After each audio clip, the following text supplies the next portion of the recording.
10장입니다.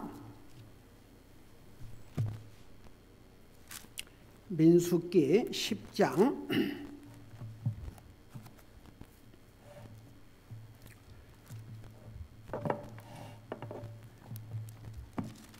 민수기 10장 1절에서 8절까지 우리 한 목소리 읽겠습니다. 10장 1절에서 8절까지입니다. 같이 읽습니다. 시작. 주께서 모세에게 말씀하여 이르시되 너는 너를 위해 은나팔 2개를 만들되 한 덩어리에서 만들고 그것들을 사용하여 지폐를 소집하며 진영을 이동하게 할지니라.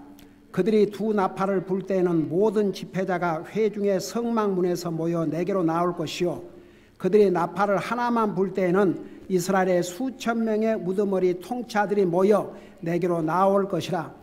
너희가 경고 나팔을 불 때는 동쪽에 놓인 진영들이 앞으로 나아갈 것이며 경고 나팔을 2번째 불 때는 남쪽 편에 놓인 진영들이 이동할 것이니 이동하기 위해 그들이 경고 나팔 소리를 낼 것이며 그러나 회중을 함께 모을 때에도 너희는 나팔을 불려니와 경고 소리를 내지는 말지니라. 아론의 아들 제사장들이 나팔들을 불지니 그것들이 너희를 위하여 너희 대대로 영원한 규례가 될지니라. 아멘. 기도하겠습니다. 사랑의 아버지 하나님, 우리를 구원하여 하나님의 자녀 삼으시고 오늘도 주님을 예배하고 섬길 수 있게 하시고 이 시간에는 주님의 존귀하신 말씀을 들을 수 있는 이런 복된 기회를 주셔서 감사드립니다. 말씀을 전할 이 종을 주의 성령님께 도와주셔서 이 기록된 말씀 담긴 깊은 뜻을 하나도 빠뜨림이 없이 그대로 증거할 수 있도록 주의 성령님께서 종의 생각과 입술을 주장하여 주시옵소서. 감사합니다. 사랑합니다. 예수님의 이름으로 감사 기도드리옵나이다. 아멘. 앉으시 바랍니다. 우리 신명기에 타이틀을 붙인다면 나팔 소리의 의미와 시내 산으로부터의 이동이라 이렇게 할 수 있겠습니다. 그래서 민수기 10장은 은나팔을 만들어서 부는데 누가 책임을 맡아서 이 나팔을 불 것인지 그리고 어떤 경우에 나팔을 불 것인지 나팔 소리의 의미는 무엇인지 이런 것을 기록하고 있고 그 다음에 이제 뒤에 가면 이스라엘 백성들이 이집트에서 나온 지 2년 딱 2개월이 됐어요. 2년 2개월 만에 시내산, 그러니까 거기서 시내산에서 모세가 십계명을 받았고 시내산에서 2년 2개월을 보낸 다음에 하나님께서 약속하신 가나안 땅을 향해서 드디어 이제 출발을 합니다. 시내산을 떠나는 거죠. 2년 2개월 만에. 그래서 이제 이걸 브레이크다운을 하면 10장 1절에서 10절까지는 나팔들을 부는 것의 의미와 책임에 대해서 기록을 하고 있습니다. 조금 전에 우리 1절에서부터 8절까지 읽었죠. 하나님께서 모세에게 은으로 된 나팔을 2개를 만들어서 지폐를 소집할 때 그리고 이제 여러 가지 어떨 때 이렇게 나팔을 불 것인지 그럴 때 사용을 하게 하고 그 다음에 이스라엘 백성들이 이제 가나안 땅을 위해서 이동을 하는데 그 이동을 알리는 표시로 나팔을 불게 했습니다. 물론 이제 구름이 떠오르지만 이 나팔을 통해서 더 구체적인 지시를 해 주셨어요. 그래서 이제 그 3절에 보면 2 나팔을 불 때는 모든 모임자가 회중의 성막 앞으로 모이겠습니다. 여러분 잠깐 3절을 보도록 하겠습니다. 방금 이제 2절에서 1절 2절에서는 이렇게 은나팔을 만들어서 불게 하셨죠. 3절에 보니까 그들이 2 나팔을 불 때는 모든 집회자가 회중의 성막문에서 모여 내게로 나올 것이요. 그러니까 2개를 다 부르면 모여야 할 모든 백성들이 다 이렇게 그 성막 앞에 모세가 거기 서 있는데 글이 나오게 했습니다. 그 다음에 이제 4절에 보면 나팔을 하나만 불 때는 어떻게 할 것인가? 4절을 보세요.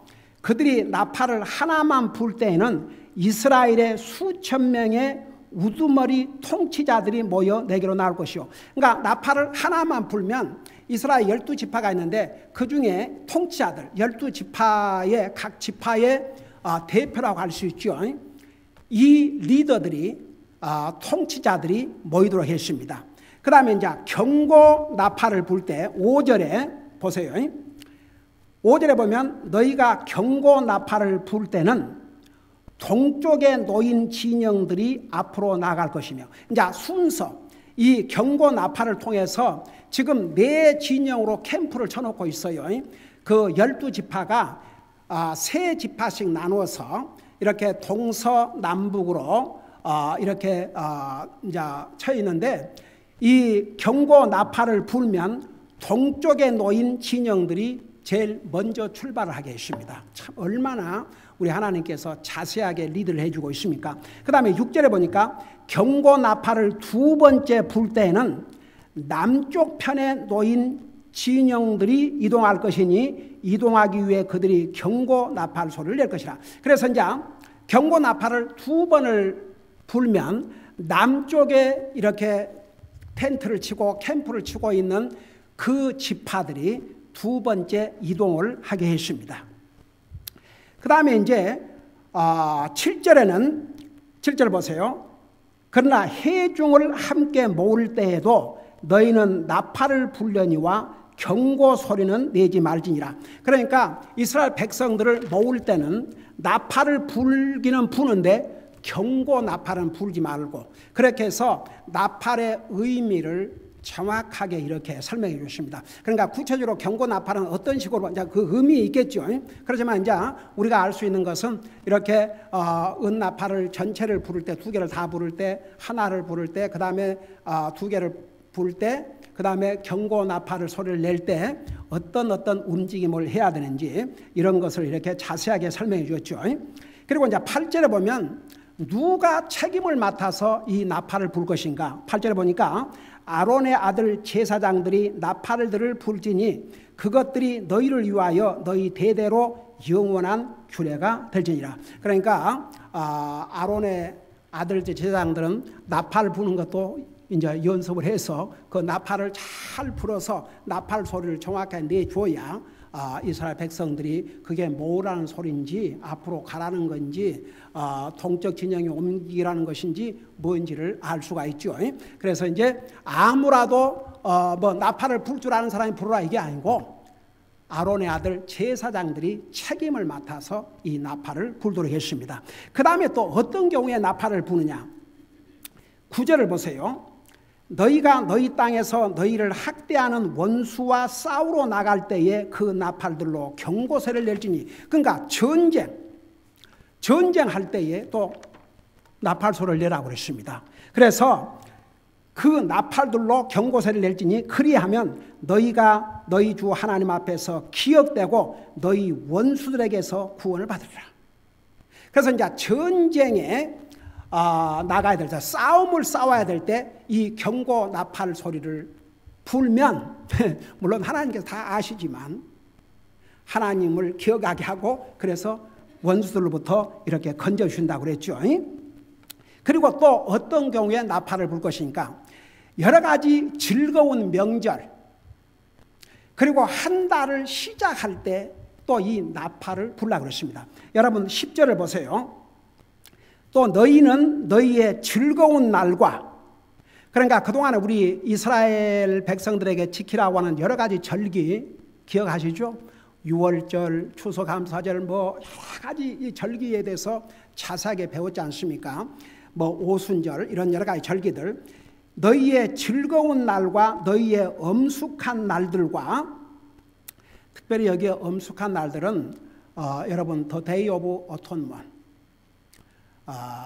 그 대제사장이 1년에 한 번씩 가장 거룩한 지성소에 들어가서 짐승의 피를 가지고 자기와 자기 가족과 백성들의 죄를 속죄하고 용서받는 그 얼마나 엄숙한 그 날에는 자기를 괴롭게 하라고 그랬어요. 그래서 아마 여기 엄숙한 날은 The Day of Atonement, 그날을 가리키지 않는가 싶습니다. 엄숙한 날들과 또 너희의 달들을 시작하는 때에, 그러니까 매달 시작할 때에 첫째 날 너희의 번제 헌물 예와 화평 헌물의 희생물 위에, 그러니까 그런 절기가 되면 하나님 앞에 헌물을 드렸는데 여기에 대표적인 헌물로 번제 헌물과 화평 헌물의 희생물 위에 그 나팔들을 불지니 그것들이 너희 하나님 앞에서 기념물이 되리라. 나는 주 너희 하나님이니라. 그래서 이런 절기를 지킴으로 주님을 기억하고, 그래서 이 절기를 지킬 때마다 나팔로 그 절기를 지키도록 이렇게 알려주신 내용입니다. 자, 그러면 도대체 이 나팔과 오늘날 그리스도인들과는 무슨 관계가 있겠습니까? 여러분, 제가 아주 지속적으로 구약 성경을 가리키면서 구약 성경에 있었던 모든 희생물이라든가 모든 절기라든가 모든 행해진 일들은 앞으로 오실 누구를 상징하고 있다고 그랬어요? 그리고 하나의 모형이라는 거, 그림자라는 거, 그걸 수없이 얘기했습니다. 그러니까 구약시대 때 이루어졌던 모든 것은 전부 예수 그리스도와 관계가 있습니다. 모든 절기며 모든 행했던 일이 전부 예수님을 그림자로, 모형으로 보여준 사건입니다.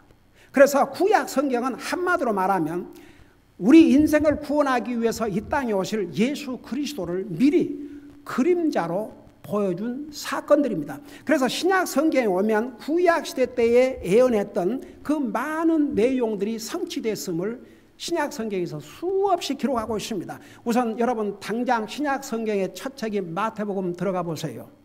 마태복음 1장에 보면 예수님이 탄생하실 때 수없이 이는 하나님의 말씀을 성취하려 하심이라. 하나님의 말씀을 성취하려 하심이라. 하나님의 말씀을 성취하려 하심이라. 대표적으로 처녀의 몸에서 탄생하셨는데 바로 이사야 선지자를 통해서 처녀가 아들을 낳으리니 이것을 성취하게 하려 하심이라. 예수님이 베들레헴에서 탄생하셨는데 바로 미가서 5장 2절에 나와 있는 그 장소까지 이는 구약 성경을 그 성취하려 하심이라. 수없이 신약 성경에서 구약 성경의 성취를 기록하고 있습니다. 도대체 그러면 우리와는 무슨 상관이 있냐 이겁니다. 이 나팔과.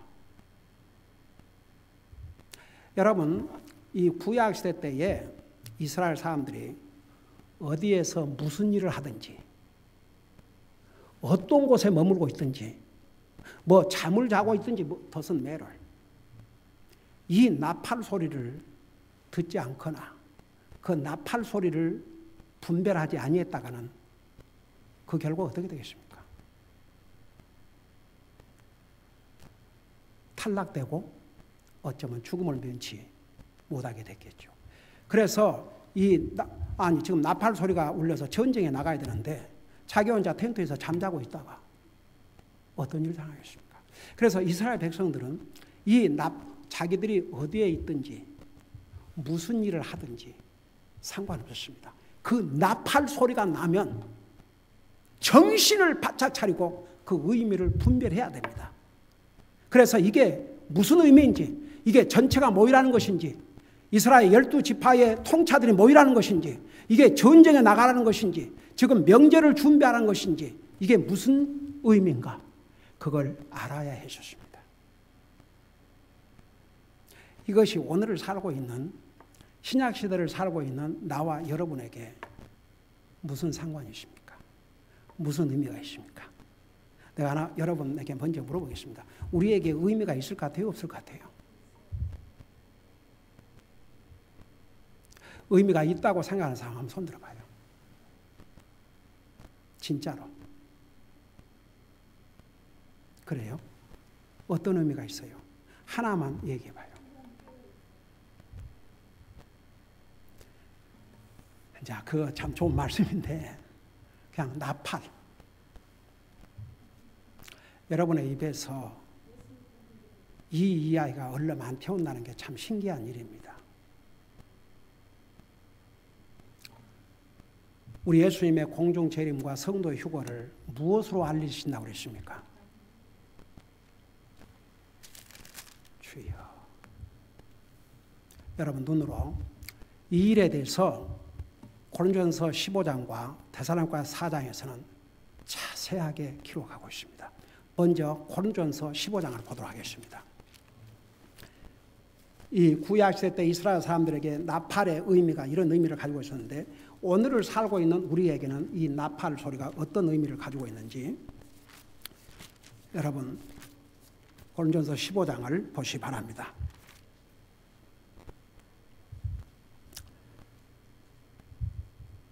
51절입니다. 51절부터 읽고 설명하겠습니다. 여러분 이 나팔 소리가 오늘을 살고 있는 그리스도인들에게 얼마나 중요한 의미를 갖고 있는지 모릅니다. 51절에 보니까 보라 내가 너희에게 한 가지 신비를 알리노니 이게 신비라 그랬습니다. 신비라는 것은 아주 신기한 비밀이라 이겁니다.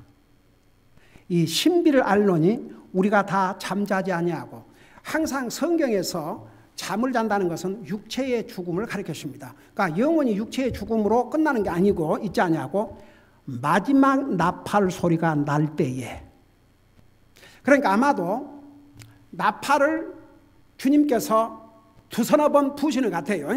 빵빵빵빵빵 하다가 그 마지막 나팔 소리 그러니까 여기에 마지막 나팔 소리라 그럴 때는 한두 번 부른 다음에 그러니까 앞에 두 번을 부르실지 세 번을 부를지 모르지만 마지막 나팔 소리가 날 때 보세요. 눈 깜짝할 사이에 순식간에 다 변화되리라. 보세요. 예수님을 믿고 구원받은 하나님의 자녀들이 육체적으로 죽었습니다.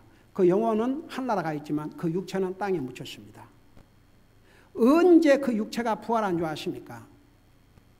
바로 이 나팔 소리를 들을 때 마지막 나팔 소리 이 나팔 소리를 들을 때 그게 순간 눈 깜짝할 사이에 순식간에 다 변화되리니 어떻게 변화되느냐 52절 보세요.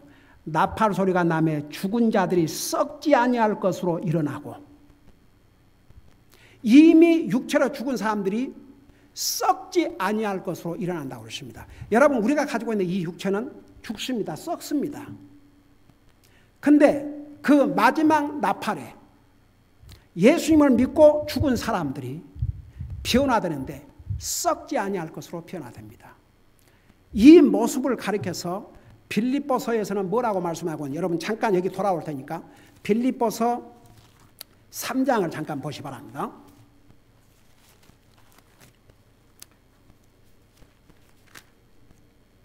빌립보서 3장 21절을 보시기 바랍니다. 빌립보서 3장 21절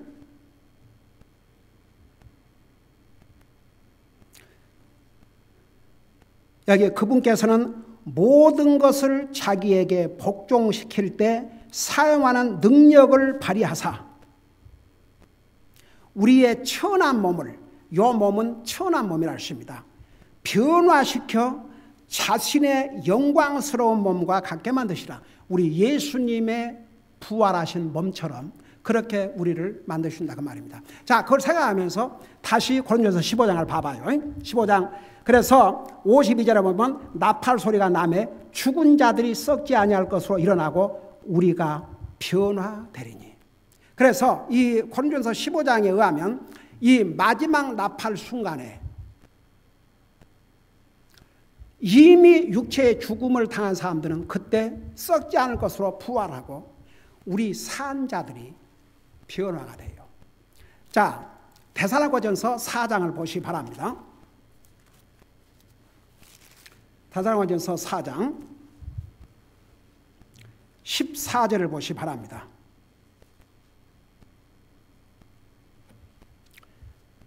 데살로니가전서 4장 14절 우리가 예수님께서 죽으셨다가 다시 일어나셨음을 믿을진데 그와 같이 예수님 안에서 잠자는 자들도 하나님께서 그분과 함께 데려오시리라. 자, 이거 보니까 예수님 안에서 잠자는 자들 그 말은 예수님을 믿고 죽은 자들 그들을 우리 하나님께서 그분과 함께 데려오신다는데 15절을 보세요. 15절 보니까 우리가 주의 말씀으로 너희에게 이것을 말하노니 주께서 오실 때까지 살아남아 있는 우리가 결코 잠자는 자들보다 앞서지 못하리라. 자, 그 말이 무슨 말이냐면 이런 얘기예요. 우리 주님이 공중에 오늘 밤에 재림하신다. 그러면 누가 먼저 부활한다는 얘기예요? 먼저 예수님 믿고 죽은 사람들의 육체가 먼저 부활합니다. 그 다음에 살아있는 우리가 죽음을 맛보지 않지만 주님이 오시면 이 육체를 가지고 올라갈 수 없으니까 이것을 영광의 몸으로, 부활의 몸으로 변화를 시켜가지고 데리고 올라갑니다. 자, 16절을 봐요.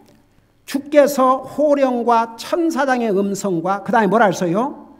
하나님의 나팔 소리와 함께 친히 하늘로부터 내려오시리니 그리스도 안에서 죽은 자들이 먼저 일어나고, 반복적으로 설명했어요.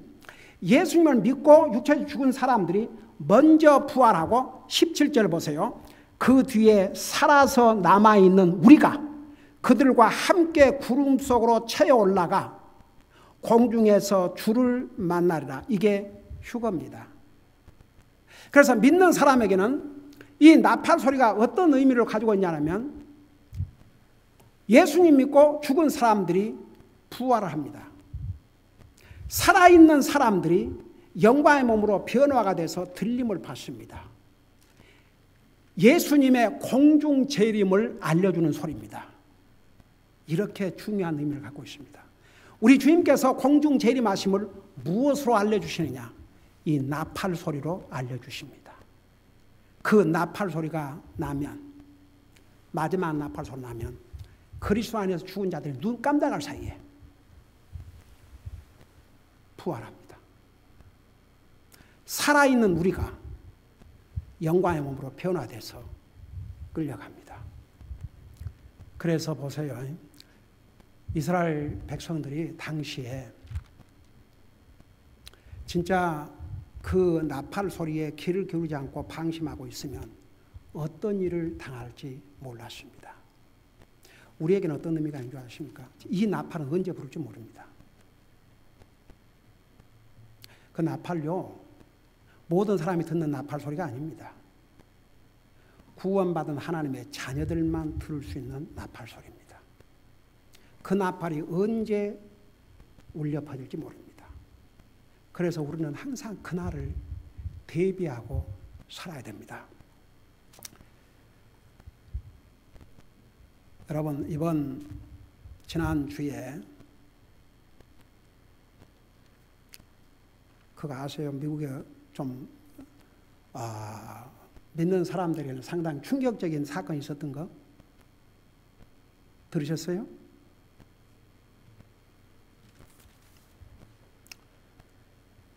그 팍스 뉴스를 보니까 제가 이제 그 중요한 타이틀을 먼저 봐요. 그래갖고 읽을 거리가 있으면 좀 읽어보고 아니면 지나가고.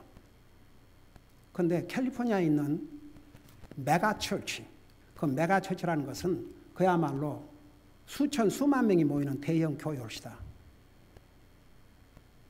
그 목사가 자살을 했어요.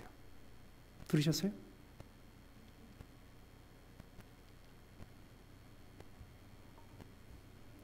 그런데 그 목사라는 사람이 무슨 일을 했냐면, 목회를 하면서 특별히 이렇게 자살을 하려고 그런 사람들을 프리벤션하는 그런 카운슬링 오피스도 하고 그랬답니다. 근데 그 양반이 아직도 어린 애들이 있고 와이프가 있는데 나이가 30살밖에 안 돼요.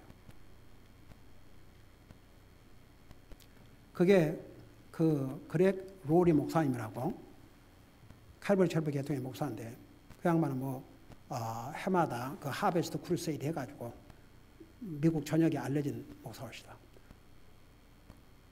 그 교회를 다니는 사람 하도 많으니까 원래 리버사이드에 있었는데 그 리버사이드에 그 교회를 맡아서 하고, 이 젊은 목사가 이 그렉 로리 목사라는 사람은 이제 이 얼바인에서 또 교회를 해갖고 하는데, 저는 이제 그 다음에 그 기사에 그 그렉 로리 목사가 뭐라고 썼냐 그러면 He went to be with the Lord.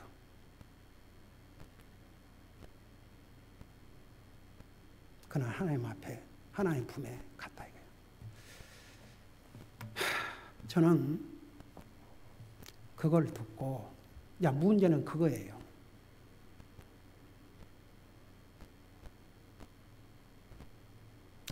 여러분, 이 자살에 대해서 많은 컨트로버시가 있는데 옛날에 또 한 큰 대형 교회 뭡니까 무슨 새들백 그 워렌 목사 아들이 자살했지 않습니까? 27살인가 그때. 그래도 그 아버지는 복음을 분명히 아는 목사입니다. 아무 얘기 안 했습니다. 이번에도 이 사건을 앞두고 저는 그렇게 봐요. We are so saddened by this news. 이 소식을 통해서 너무나 슬프다. We all need to pray for him. Pray for his family. 우리는 그의 가족을 위해서, 그를 아니고 그의 가족을 위해서 기도해야 된다. 그것으로 끝났어야 됐어요. 왜 그런 줄 아십니까? 여러분 보세요. 여러분들도 이런 것을 분명히 알아야 됩니다. 여러분 성경에 나오는 인물 중에서 자살한 사람은 단 한 사람밖에 없습니다. 근데 죽고 싶다는 말을 한 사람은 여러 사람이 있었습니다. 우리가 잘 아는 모세도 나를 데려가 달라고 그랬습니다. 그러나 자살하지 않았습니다. 얼마나 이스라엘 백성 때문에 고통을 당하면 내가 이 백성을 낳았냐고 그랬습니다. 내가 이 백성을 낳아서 길렀기에 이 많은 백성을 나에게 책임지라고 하십니까? 얼마나 속을 썩혔으면. 그러지만 자살 안 했습니다. 엘리야 선지자 홀로 바알을 따라가는 이스라엘의 이 악한 백성들과 싸우면서 그 악한 아합 왕의 아내 이세벨로 말미암아 목숨을 걸고 도망치는 삶을 살았습니다. 그는 바알을 따르는 무리들과 함께 결국은 대승리를 하고 그 사건을 본 바알의 아합 왕의 아내가 이를 갈았습니다. 도망을 갔습니다. 이제는 됐습니다. 죽는 것이 내게 낫습니다. 그러나 자살 안 했습니다. 요나 원수의 나라가 망하기를 기다리고 있는데 그 원수의 나라 가서 복음을 전하라고 했습니다. 복음 전했죠. 그러니까 백성들이 회개했어요. 그걸 보고 나니까 화가 많이 났죠. 나중에는 그도 나 죽고 싶다 그랬지만 자살하지 않았습니다. 한 사람 자살했습니다. 누군지 아십니까?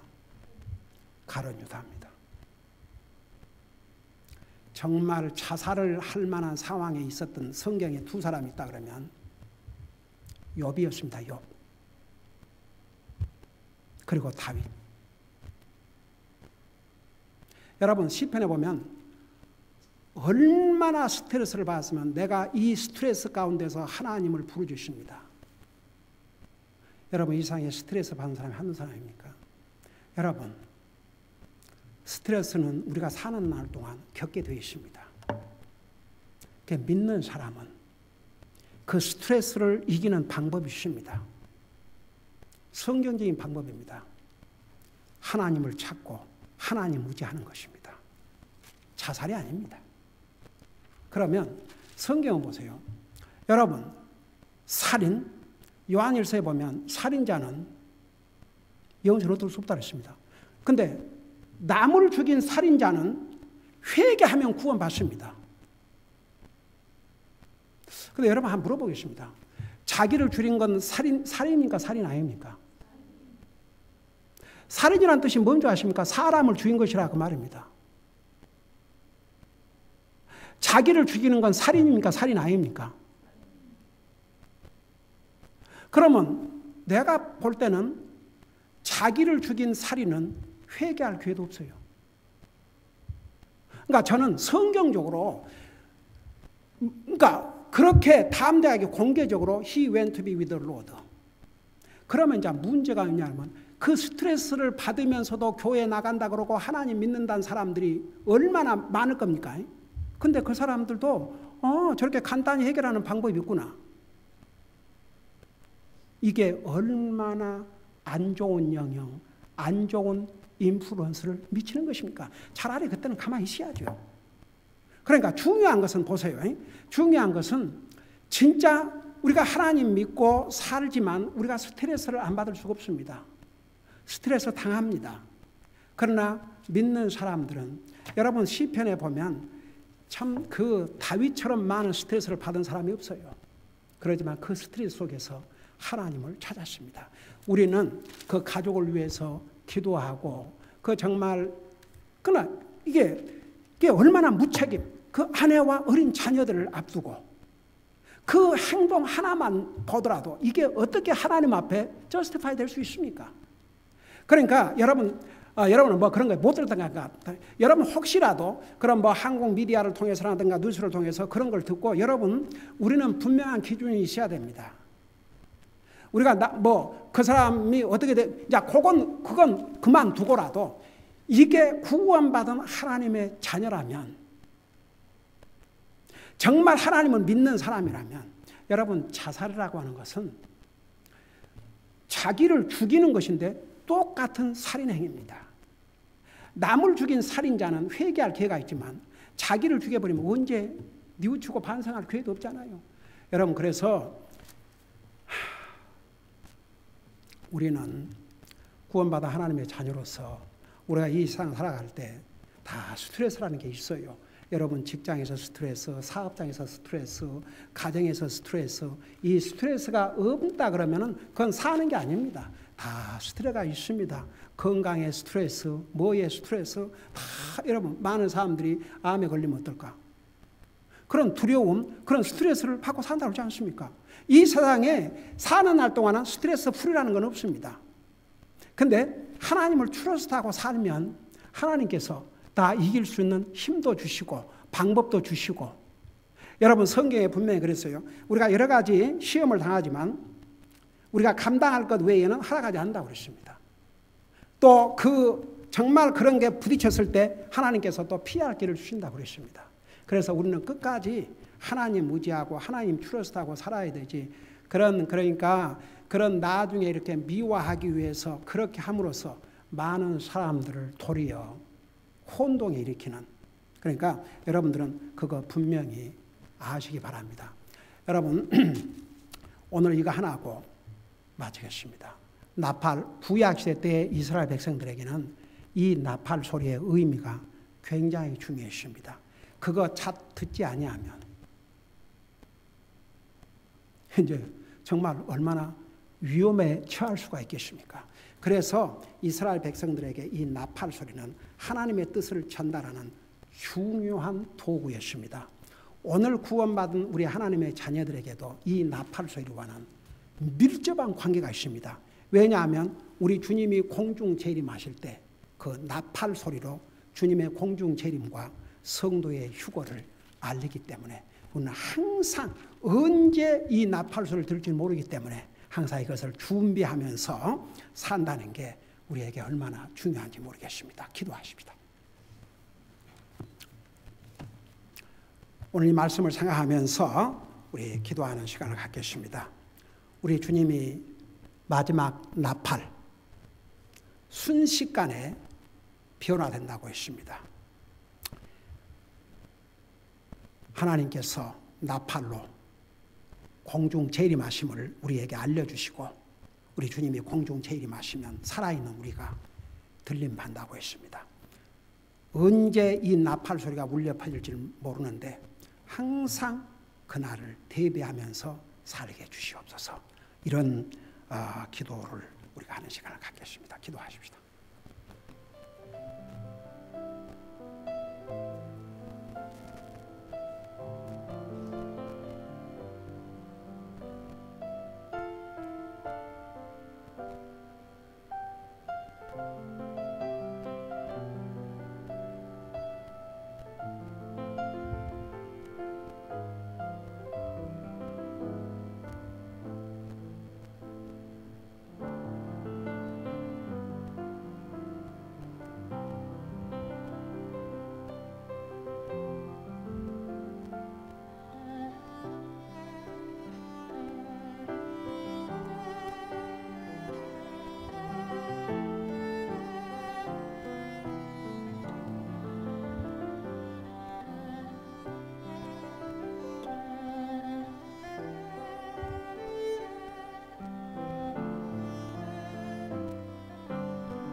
사랑의 아버지 하나님, 우리 하나님께서는 이스라엘 백성들을 구름으로 인도하시고 또 밤에는 불 기둥으로 낮에는 구름 기둥으로 인도하시고 보호하셨으면서 동시에 나팔을 통해서 그들을 모이게 하시고 전쟁을 준비하게 하시고 각종 명절을 지키도록 이렇게 나팔로 하나님의 뜻을 알려주셨습니다. 오늘 살고 있는 우리에게는 주님이 나팔 소리와 함께 공중에 임하신다고 하셨습니다. 언제 그 나팔이 울려 퍼질 줄 모릅니다. 항상 그날을 준비하면서 사는 우리 모두가 되게 하여 주시옵소서. 감사합니다. 사랑합니다. 예수님의 이름으로 감사 기도드리옵나이다. 아멘.